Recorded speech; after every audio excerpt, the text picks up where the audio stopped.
キュール、頑張りましょう。絶望を希望で飲み込みます。邪魔をしないで。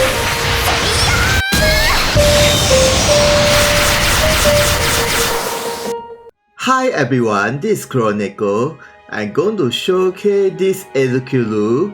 Well, she's a collaboration unit from the Phantom of Q, and then she's a second ancient killer released in this game, and I managed to max her second and fifth gate with everything equipped here. Well, her overall status is, as you can see, the physical attack is quite high, but the rest is so-so. Yeah, so she's very good in attacking the enemies. And then second thing is, she's a fly unit, so she can move anywhere. As you can see, the jump is 99. And then for the leader skill, for the light units, all of them will have HP plus 30%, physical attack plus 30%, slash attack plus 20%, and physical attack debuff reduction by 40%. So basically, this leader skill is very good for slash attacker. And then if you master her third gate, this slash attack 20% change into all attack 20%, so that you can mix around with all types of attacker, besides the slash attacker. And then this is a main ability. For this first skill, it is a light slash attack with healing disable status, and for the one turn, her dual cost will be reduced to half for all of the skill. It's quite good. And then if you manage to kill the enemy with this skill, this chain skill will be activated. Later I'll be going through about that. So this skill main purpose is healing disable status and the dual cost half. And then for the second skill, it is a moving area light slash attack, and for the 3 turns, the enemies will have evasion greatly down, and if the skill manages to kill any enemy, this chain skill will be activated as well. And the moving range is 3, quite okay, with the AoE of 3x3 square. So basically you can use this skill to move around her, and then reduce the enemy's evasion. And next is the third skill. It is an area light slash attack. If the opponent has the evasion down, this skill power greatly increase, as well as for the one turn, her physical attack greatly increase as well. And if one of the enemies is killed by this skill, this chain skill will be activated as well. And the shooting range is 2x3 in front of herself, so you need to move her closer towards the enemy in order to use this skill, but beware, your allies will also be getting the damage as well. And then it's good to use the second skill first to reduce the opponent evasion down. After that you use this skill for the more damage. And then for the fourth skill, it is a light slash attack and ignores any types of shield. And if the enemy has healing disable status, this skill power greatly increase, and if the enemy is killed, the chain skill will be activated as well, so it's quite good again. And this skill is a higher damage of all of the main skill with the healing disable status, but the shooting range is only 1, so beware. And then if you master her 5th gate, this skill change into, the only changes is the skill power attack increase, but the rest of it is the same. Yeah, so the shooting range is still a 1. And then for the next skill, well, for all this skill, when you defeat any enemies by using any main skill of this, yeah, either one, this skill will be activated, and her CT is plus 100. Basically, it is a double turn, but it only applies to 1 turn per 1 usage. Yeah, this skill cannot be used again, even if you use the main ability to kill the enemy. And then for the 1 turn, all of the main ability skill will not have any skill usage. So basically, after use any one of these skill, and then for the next turn, all of them will have the free usage, so it's quite good, but the dual cost is still there, so beware. Okay, next is a side ability. For this first skill, it is a moving skill and recover all of her bad status, so basically you can use this skill to move around, and the height is unlimited, so it's quite good. And then for the second skill, for the 3 turns, she and your ally will have physical attack up, and if your ally is light unit, all attack will be increased. So basically this buff is very good for your light teams, especially the physical attacker, yeah. And the AoE range is a center 3x3 within herself, not so bad actually. And then for the last skill, it is a light slash attack, and for the 3 turns, the opponent will have light resistance down. So basically you can use this skill to reduce the opponent light resistance, so that all of the light elemental attack skill, all of them will have power increase. And then the shooting range is 3, not that bad, but the height is unlimited. So you can attack the enemies even if the enemies is very high up there. And then there's an alternative for this sub ability is the Holy Brother sub ability, this one, to use the charge time 3. So depending on the situation, this might be the better choice, but otherwise, the main job ability will be the better choice. And then next is a reaction ability. This reaction will activate any types of attack, and it reflects the damage back to the attacker, and also permanent increase her slash attack, and can be stacked 3 times, and with the skill counter. So basically after she getting any 3 types of attack, her slash attack will be quite high, and then the shooting range is 4, so it's not that bad with the unlimited height as well. And then next is a surprise ability. This passive is when you master her second gate, it further increase the physical attack and increase the slash attack with the evasion up but reduce her speed. So basically this second gate passive is really very good for her to further increase her overall attack power. And then for the next passive, it increases her maximum HP, physical attack and initial jewel. So these 2 passive will be the best for her, but there's one more passive you can switch with this passive, which is, this passive is also from her main job, where from the start of the map for 5 turns, her accuracy greatly increased. So technically this passive is for arena. So other than the arena, you can equip with the 2 passive I mentioned just now, but if you are using her for the arena, you can switch the passive with this one. Even though it reduces the maximum HP and physical attack a bit, but at least the accuracy is 100%, so she can 100% hit those evasion unit for 5 turns. But right now I'll be equipping this passive of course. And then next is a mementos. This limited mementos is for her and Mineluba, where it increases the physical attack for the basic parameter, and then for the group skill, it increases the jewel gain, physical attack, thunder attack, light attack, and speed debuff reduction. And if you max break these mementos, this good skill added extra jewel regen plus 5. So it's really quite good to max break these mementos to have every turn jewel regen, and with the bonus as well. And then for the BJ ability, well, as you can see there's 2 BJ ability, but for the first BJ ability is for Mineluba, and the second ability is for the Hercule. And then from the start of the map for the 3 turns, her slash attack increase and pierce resistance increase. So basically this BJ ability is really very good for arena. And then if you max break these mementos, it further increases the slash attack and pierce resistance, so that for the 3 turns, her slash attack will be very high. And then for the leader skill, for the FGG mementos group, all of them will have HP plus 40%, slash attack and pierce attack plus 20%, maximum jewel plus 20%, strong versus a greed and pride plus 30%. So basically this mementos leader skill is only very good for slash and pierce attacker, but other than that there's nothing special. And then for the second mementos you can equip with, this limited mementos is for all of the Phantom of the Kill unit, where for the basic parameter it increases the HP, and then for the group skill, it increases the overall status, include the HP.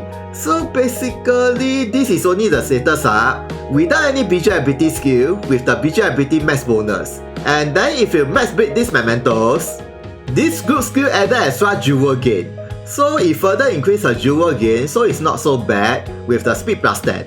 And then for the leader skill, for the FGG mementos group, all of them will have HP plus 30%, physical attack plus 20%, strong versus the Phantom of Kill enemies 50%, and strong versus a greed and B and sloth by 20%. So basically this mementos leader skill is very good against the Phantom of Kill enemies.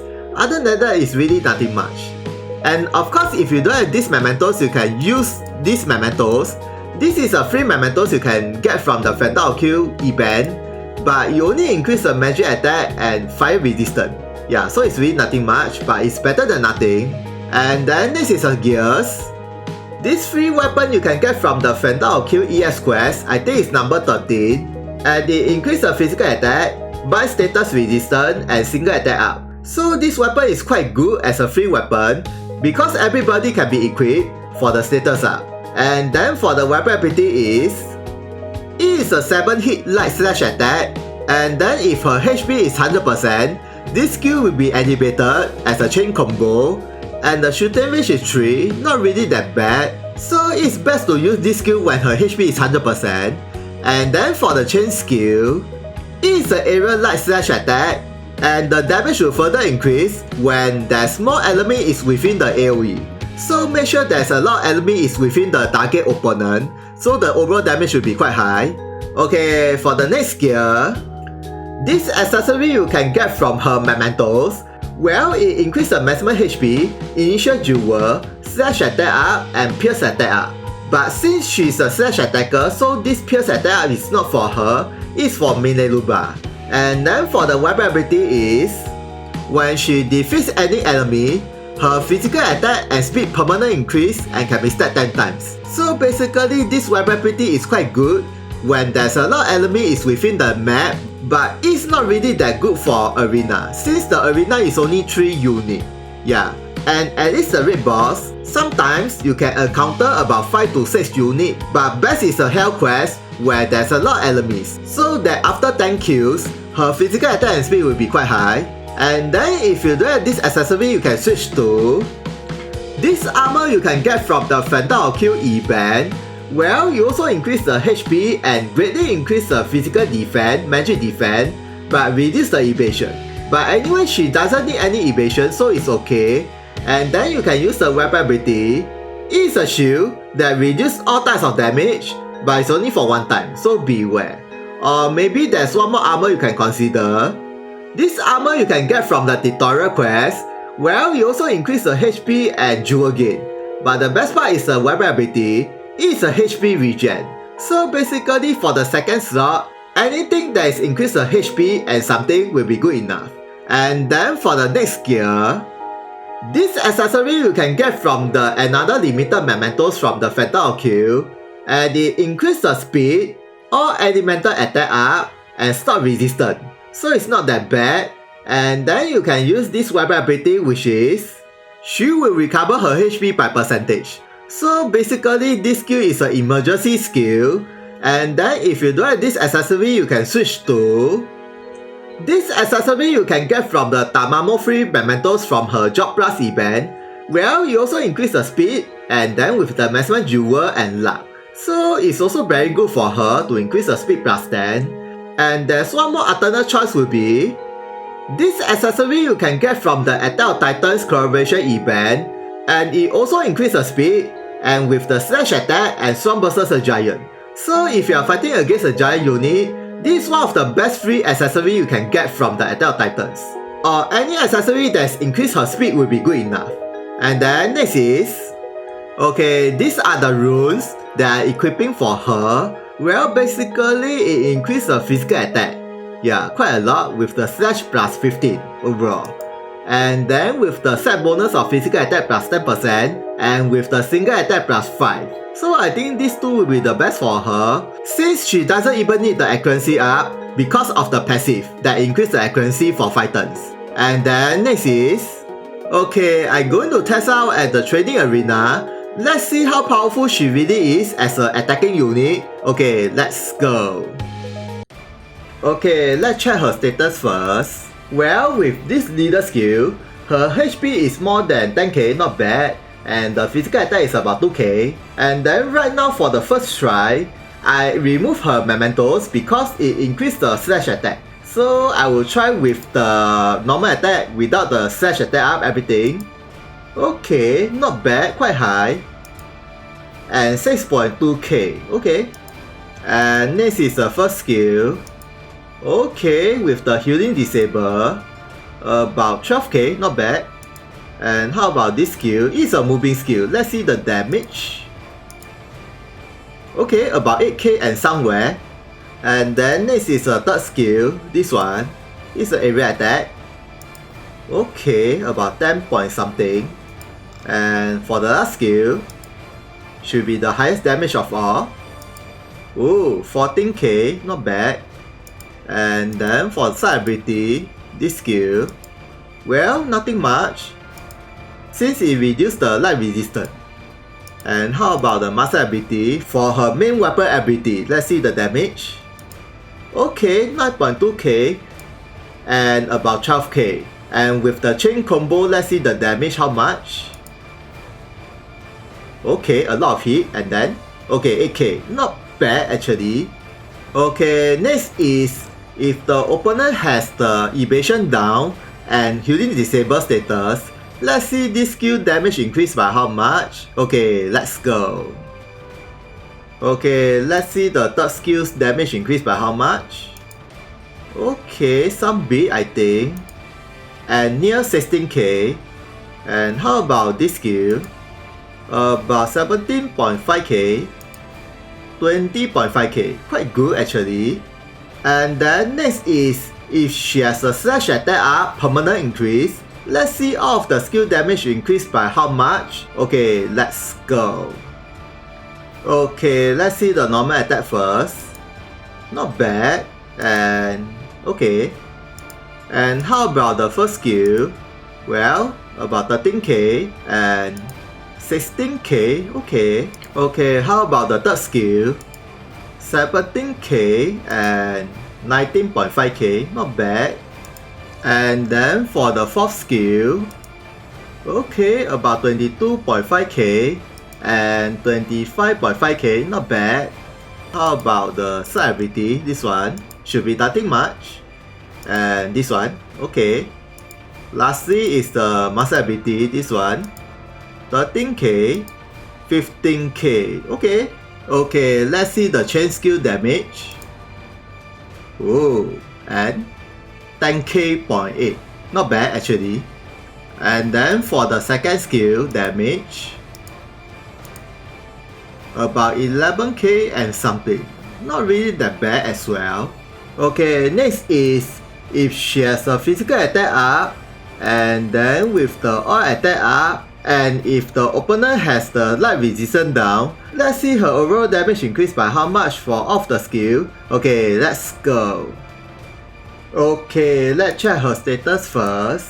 Well, her physical attack is about 3.2k, not that bad. Okay, let's see her normal attack first.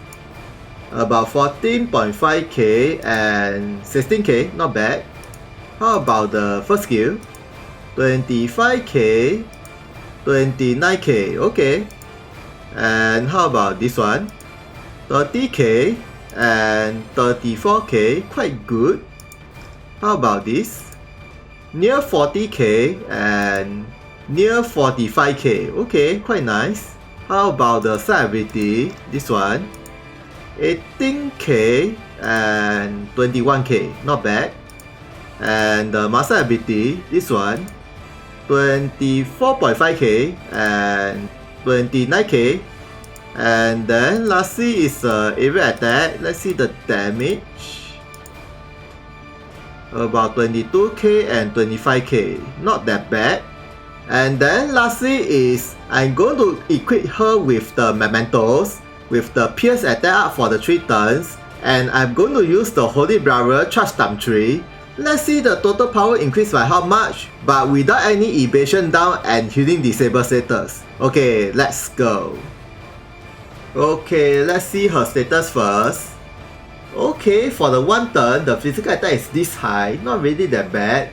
And with the slash attack up for 3 turns. But there's no healing disable status or evasion down bonus. Okay, let's see the normal attack first. Okay, 17k and 20k, okay. How about this one? 30k and 37k. Well, these two should be the lower damage. 26k, 33k, okay. And this one, 36k, 44.5k. So if the opponent has the evasion or healing disable, this skill will have the good damage. And how about the master ability? This one, 30k, 36k. Okay, let's see this skill damage is how much. Ooh, very nice damage. And ooh, 25k. Not bad actually. So conclusion is she has more attack power compared to Mineluba, but Mineluba has more speed compared to her. But anyway, she's very good against the raid boss as well as most of the hell quests since she's a fly unit, as well as she's very good in arena, especially against the evasion unit since her accuracy is 100% from the passive. But there's only one thing about her is her speed is not really that high compared to some of the other attacker unit, but with the mementos, max break everything, her speed actually is not really that bad. Especially when you defeat any enemy, the physical attack and speed increase, so that her speed will not be that bad. But right now, beside her, there's one more very powerful light attacker that is from the Genesis unit, which is also released in the very same day, which is called Andekusu. Well, basically that guy is also very powerful attacker and very strong against the raid boss as well. So if you compare with her, that guy has more attack power. It is almost the same class as Suzuka and Zaha. But the problem is, that guy's summon panel is not guaranteed. Hercule has the guarantee get during the step 9. So even if you're really very unlucky, you will still get her, but if you never get the Andekusu, the Genesis guy, well, you need to prepare more of the gem to transmute him after when you get 150 shots. Yeah, so it's really a pain. But of course I cannot stop you guys from pressing that guy since that guy is quite powerful. But then, you also need the mementos. Yeah, so basically either you want to get this Hercule with the mementos or that Andekusu with the mementos. Yeah, either way. So I guess that's all about this Hercule showcase. Thank you for watching this video. If you guys got any question about her, please comment. Please thumbs up and subscribe if you like this video. See ya, sayonara.